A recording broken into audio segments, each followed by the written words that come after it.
Assalamualaikum warahmatullahi wabarakatuh. Innal hamdalillah nahmaduhu wa nasta'inuhu wa nastaghfiruh wa na'udzu billahi min shururi anfusina wa min sayyiati a'malina. Man yahdihillahu fala mudilla lahu wa man yudlil fala hadiya lahu. أشهد أن لا إله إلا الله وحده لا شريك له وأشهد أن محمدا عبده ورسوله لا نبي بعده. اللهم صل على نبينا محمد وعلى آله وصحبه أجمعين. Anak-anak Ustaz yang Ustaz cintai, semoga Allah Subhanahu wa taala menjaga antum dan semoga Allah memberikan kesehatan kepada antum seluruhnya. Kita bersyukur kepada Allah Subhanahu wa taala atas seluruh nikmat dan karunia-Nya yang masih Ia berikan kepada kita. Kemudian salawat dan salam kepada Rasulullah sallallahu alaihi wasallam dan seluruh para sahabatnya serta para pengikutnya sekalian. Anak-anak Ustaz yang Ustaz banggakan, pembahasan kita pada hari ini adalah pembahasan mengenai hadis yang ke-24,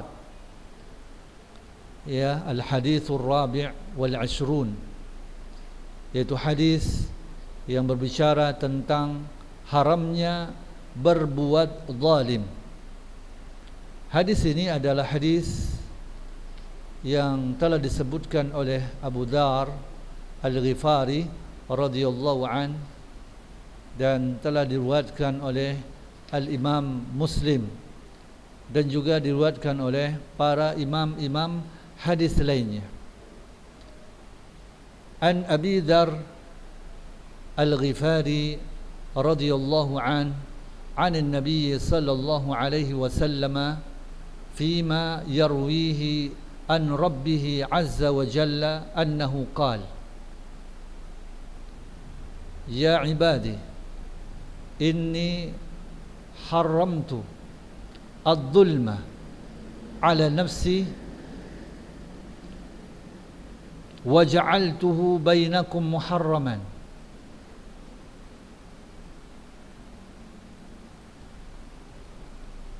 fala tadhalamu ya ibadi kullukum dhallun illa man hadaytuh fastahduni ahdikum Ya ibadi kullukum ja'i'un illa man at'amtuhu fastad'imuni ut'imkum Ya ibadi kullukum 'ar illa man kasawtuhu fastaqsuni aqsukum Ya ibadi innakum tukhti'una بالليل والنهار وأنا أغفر الذنوب جميعا فاستغفروني أغفر لكم يا عبادي إنكم لن تبلغوا ضري فتضروني ولن تبلغوا نفعي فتنفعوني يا عبادي لو أن أولكم وآخركم وإنسكم وجنكم كانوا على أتقى قلب رجل واحد منكم ما زاد ذلك في ملكي شيئا يا عبادي لو أن أولكم وآخركم وإنسكم وجنكم كانوا على أفجر قلب رجل واحد ما نقص ذلك من ملك شيئا يا عبادي لو أن أولكم وآخركم وإنسكم وجنكم قاموا في صعيد واحد فسألوني فأعطيت كل واحد مسألته ما نقص ذلك مما عندي إلا كما ينقص المخيط idza udkhilal bahra ya ibadi innama hiya a'malukum uhsiha lakum thumma uwaffikum iyyaha faman wajada khairan falyahmadillaha wa man wajada ghaira dhalika fala yalumanna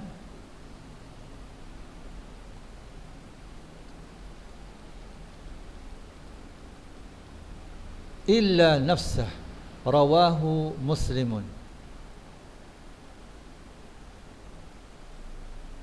Anak-anak Ustaz yang Ustaz cintai, hadis ini adalah merupakan hadis yang panjang, yang merupakan hadis qudsi, ya, di mana Nabi Muhammad sallallahu alaihi wasallam meriwayatkannya dari Allah Subhanahu wa taala.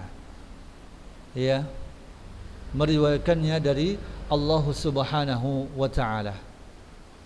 Ya, dari Abu Dar Al-Ghifari dari Nabi SAW tentang apa yang beliau riwayatkan dari Rabbnya, bahwa dia berfirman, ya, Allah Subhanahu wa taala berfirman, wahai hamba-hambaku, sesungguhnya aku mengharamkan kezaliman atas diriku dan aku menjadikannya haram di antara kalian.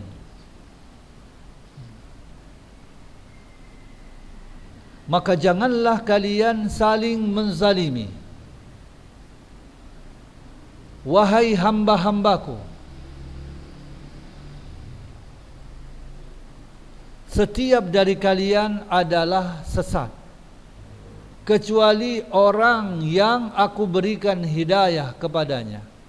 Maka mintalah hidayah kepadaku, maka aku akan memberikan hidayah kepada kalian. Wahai hamba-hambaku, tiap-tiap kalian adalah orang yang lapar. Setiap dari kalian adalah lapar, kecuali orang yang aku berikan makan kepadanya. Maka mintalah makanan kepadaku, maka aku akan memberikan makanan kepada kalian. Wahai hamba-hambaku, setiap kalian adalah telanjang, kecuali orang yang aku berikan pakaian kepadanya. Maka mintalah pakaian kepadaku, maka aku akan memberikan pakaian kepada kalian. Wahai hamba-hambaku, sesungguhnya kalian berbuat dosa, berbuat kesalahan di waktu malam dan siang, dan aku mengampuni dosa-dosa seluruhnya. Maka mintalah ampunan kepadaku, maka aku akan memberikan ampunan untuk kalian. Wahai hamba-hambaku, sesungguhnya kalian tidak akan dapat menimpakan bahaya kepadaku sehingga kalian membahayakanku, dan kalian tidak akan dapat memberi manfaat kepadaku sehingga kalian dapat memberikan manfaat kepadaku. Wahai hamba-hambaku, seandainya orang-orang yang pertama dan terakhir, manusia dan jin, semua seperti hati salah seorang dari kalian yang paling bertakwa, ya, yang paling bertakwa, maka semuanya itu tidak akan menambah sedikit pun dari kerajaanku. Wahai hamba-hambaku, sekiranya orang yang pertama dan terakhir, manusia dan jin, ya, manusia dan jin, mereka, ya, hati mereka itu seperti, ya, hati salah seorang dari kalian yang paling jahat, maka semuanya itu tidak akan mengurangi sedikit pun dari kerajaanku. Ya, tidak akan mengurangi sedikit pun dari kerajaanku. Wahai hamba-hambaku, sekiranya orang yang pertama dan terakhir, manusia dan jin, mereka berada di satu tanah lapang, lalu kemudian mereka meminta kepadaku, lalu aku memberikan tiap-tiap, ya, permintaan mereka, maka tidak akan berkurang, ya, apa-apa yang ada di sisiku, kecuali seperti jarum yang mengurangi air laut jika dimasukkan ke dalamnya. Ya, jika dimasukkan ke dalamnya. Wahai hamba-hambaku, sesungguhnya itu semua adalah amal-amal kalian yang aku tulis untuk kalian, kemudian aku menyempurnakannya untuk kalian. Barang siapa yang mendapatkan kebaikan, hendaknya ia memuji Allah, dan barang siapa mendapatkan selain itu, maka janganlah ia sekali-kali mencela, menyalahkan, kecuali dirinya sendiri. Fala yalumanna illa nafsah, dan janganlah ia mencela kecuali hanya dirinya sendiri. Hadis ini adalah merupakan hadis yang mana, ya, hadis ini melarang kita untuk melakukan kezaliman. Ya, jadi hadis ini adalah merupakan hadis qudsi, di mana Allah Subhanahu wa taala berfirman, wahai hamba-hambaku, sesungguhnya aku mengharamkan kezaliman atas diriku. Ya, maknanya bahwasanya Allah melarang dirinya berbuat zalim terhadap hamba-hambanya. Seperti Allah Subhanahu wa taala berfirman, "Wa ma ana bidhallamin lil 'abid." Dan aku tidak menzalimi hamba-hambaku. "Wa mallahu yuridu dhulman lil 'ibad." Dan Allah tidaklah menghendaki kezaliman terhadap hamba-hambanya. Zalim itu adalah menempatkan sesuatu bukan pada tempatnya. Ya, menempatkan sesuatu bukan pada tempatnya, itulah zalim. Dan asal makna zalim itu adalah bertindak zalim dan melampaui batas. Dan juga zalim ini bermakna menyimpang, menyimpang dari tujuan. Allah Subhanahu wa taala telah menciptakan perbuatan-perbuatan hambanya yang di dalamnya terdapat kezaliman. Ya, tidak berarti bahwa Allah Subhanahu wa taala memiliki sifat zalim. Begitu juga Allah Subhanahu wa taala tidak bisa disifati dengan seluruh perbuatan buruk yang dikerjakan manusia yang merupakan hasil penciptaan dan takdir Allah. Karena Allah SWT hanya disifati dengan perbuatan-perbuatan dirinya dan tidak disifati dengan perbuatan-perbuatan hambanya. Karena perbuatan-perbuatan hambanya adalah makhluknya, dan dia tidak bisa disifati dengan salah satu darinya. Namun dia Allah disifati dengan sifat-sifat dan perbuatan-perbuatan yang ada pada Allah Subhanahu wa taala. Allah Subhanahu wa taala menyebutkan dalam hadis qudsi ini, wa ja'altuhu bainakum muharraman fala tadhalamu.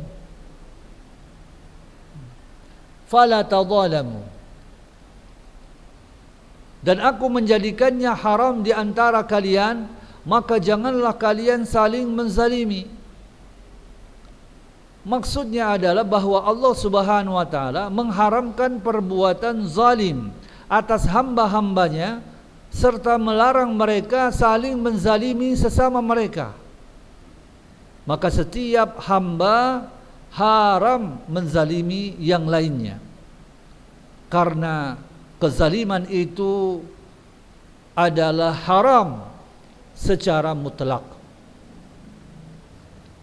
Kezaliman itu terbagi ke dalam dua bagian. Yang pertama adalah kezaliman seorang hamba terhadap dirinya sendiri. Ya, yang pertama, kezaliman seorang hamba terhadap dirinya sendiri.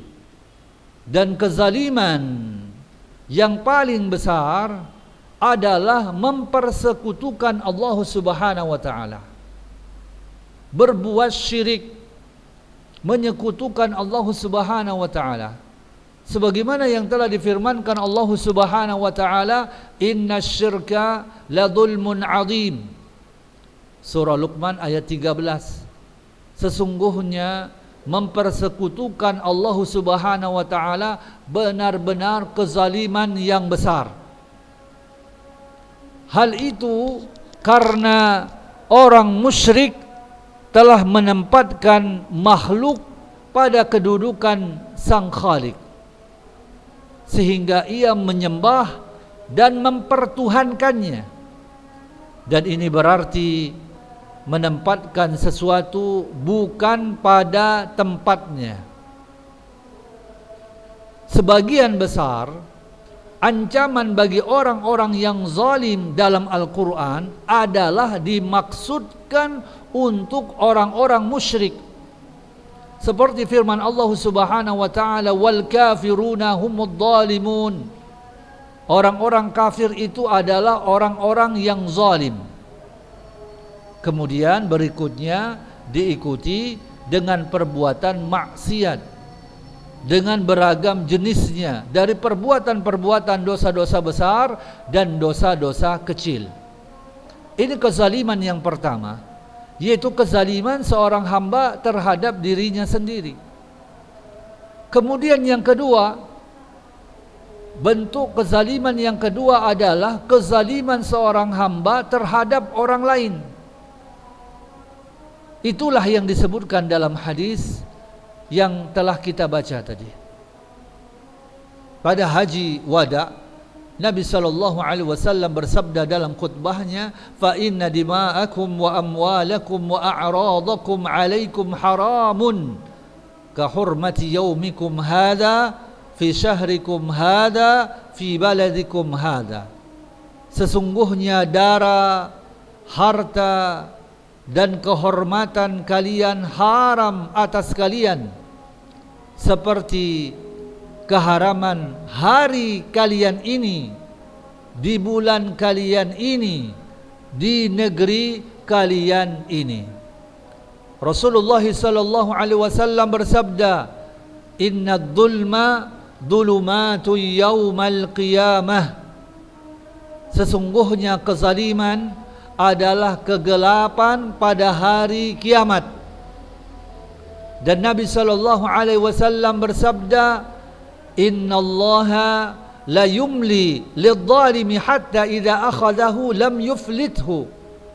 Thumma qara'a, "Wa kadzalika akhdhu rabbika idza akhadhal qura wa hiya dhalimatun inna akhdahu alimun syadid." Nabi sallallahu alaihi wasallam bersabda, sesungguhnya Allah pasti menunda hukuman bagi orang yang zalim. Namun jika dia telah menyiksanya, dia tidak akan meloloskannya. Kemudian Nabi SAW membaca ayat yang artinya, dan begitulah siksa Rabbmu apabila dia menyiksa penduduk negeri-negeri yang berbuat zalim. Sungguh siksa Allah sangat pedih lagi sangat berat. Dan begitu juga Nabi sallallahu alaihi wasallam bersabda, "Man kanat lahu madlamatun li akhihi min 'irdihi aw shay'in falyatahallalhu minhu al-yawma qabla alla yakuna dinarun wala dirhamun in kana lahu 'amalun salihun ukhidha minhu biqadri madlamatihi wa in lam yakun lahu hasanatun ukhidha min sayyiati sahibihi fahumila alaih." Nabi sallallahu alaihi wasallam bersabda, barang siapa pada dirinya terdapat madlamah, terdapat kezaliman kepada saudaranya, apakah ia pernah merusak kehormatannya atau sesuatu, yaitu harta yang diambil dengan zalim milik saudaranya, hendaklah ia memintanya menghalalkannya sekarang ini, karena di sana hari kiamat tidak ada dinar, tidak ada dirham. Apabila ia memiliki amal saleh, maka akan diambil untuk membayar orang yang dizalimi sesuai dengan kezalimannya. Dan apabila ia tidak memiliki amal saleh, maka kesalahan-kesalahan saudaranya tersebut diambil kemudian dibebankan kepadanya. Anak-anak Ustaz yang Ustaz cintai, ya, seorang muslim wajib menjauhi perbuatan-perbuatan zalim, karena kezaliman ini adalah sebab datangnya kemurkaan Allah. Karena perbuatan zalim ini adalah sebab datangnya hukuman Allah Subhanahu wa ta'ala. Karena kezaliman ini adalah merupakan sebab tersebarnya permusuhan, kebencian di antara manusia.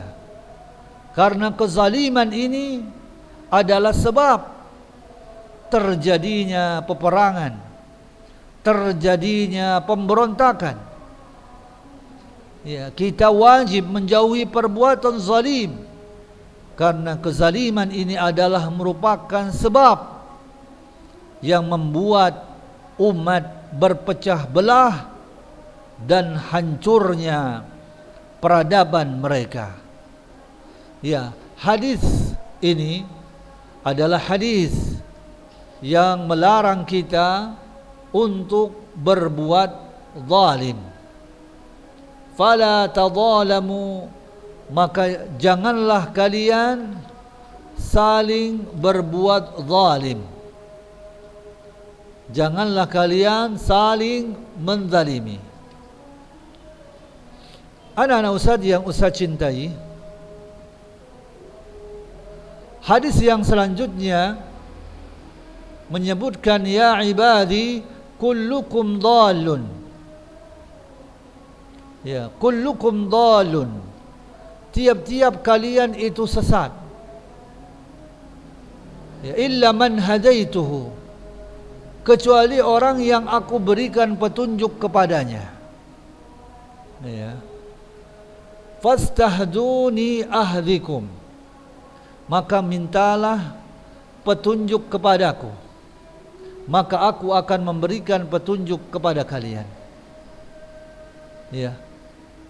Apa yang tertera di dalam hadis ini mengisyaratkan kepada kita bahwasannya kita sangat-sangat membutuhkan Allah Subhanahu wa ta'ala, Allah yang maha kaya. Kita itu adalah orang-orang yang berada di atas kesesatan, kecuali orang-orang yang mendapatkan hidayah dari Allah Subhanahu wa ta'ala, maka merekalah orang-orang yang mendapatkan hidayah. Dan hadis ini memerintahkan kepada kita agar supaya kita meminta hidayah kepada Allah Subhanahu wa ta'ala, dan Allah Subhanahu wa ta'ala akan memberikan hidayah kepada kita. Allah Subhanahu wa ta'ala akan memberikan hidayah kepada kita. Jadi kita sangat membutuhkan Allah Subhanahu wa ta'ala di dalam mendapatkan maslahat dan menolak bahaya, baik di dalam permasalahan duniawi maupun di dalam permasalahan agama kita. Ya. Allah Subhanahu wa ta'ala berfirman di dalam surah Al-Kahfi ayat 17, "Man yahdillahu fahuwal muhtad wa man yudlil falan tajida lahu waliyan mursyida." Barang siapa yang diberikan petunjuk oleh Allah Subhanahu wa ta'ala, maka dialah yang akan mendapatkan petunjuk. Dan barang siapa yang disesatkannya, maka engkau tidak akan mendapatkan seorang penolong yang dapat memberikan petunjuk kepadanya. Ya. Jadi kita adalah orang-orang hamba-hamba yang sangat membutuhkan Allah Subhanahu wa ta'ala, membutuhkan bimbingan Allah, membutuhkan hidayah dari Allah Subhanahu wa ta'ala. Dengan melalui hidayah ini, hidup kita akan terarah, ya, menuju kepada kehidupan yang penuh dengan kebaikan. Ya, dengan hidayah Allah Subhanahu wa ta'ala, seluruh sisi kehidupan kita membutuhkan hidayah. Salat kita membutuhkan hidayah Allah, wudu kita membutuhkan hidayah Allah. Ya, dalam seluruh sisi-sisi kehidupan kita, perbuatan, ya, ucapan kita, gerak-gerik kita, semuanya membutuhkan hidayah Allah Subhanahu wa ta'ala agar supaya kita berada di atas jalan yang benar. Anak-anak Ustaz yang Ustaz cintai, ya, mungkin ini saja yang bisa Ustaz sampaikan dari hadis ini, dan insyaallah ke depan kita akan melanjutkan kembali, ya, penjelasan, ya, dari hadis yang mulia ini. Ya, bila ada kekurangannya maka itu dari diri Ustaz sendiri, dan bila ada kebaikannya itu datangnya dari Allah Subhanahu wa ta'ala. Wa sallallahu ala nabiyyina Muhammad wa ala alihi wa sahbihi wa sallam. Wassalamu alaikum warahmatullahi wabarakatuh.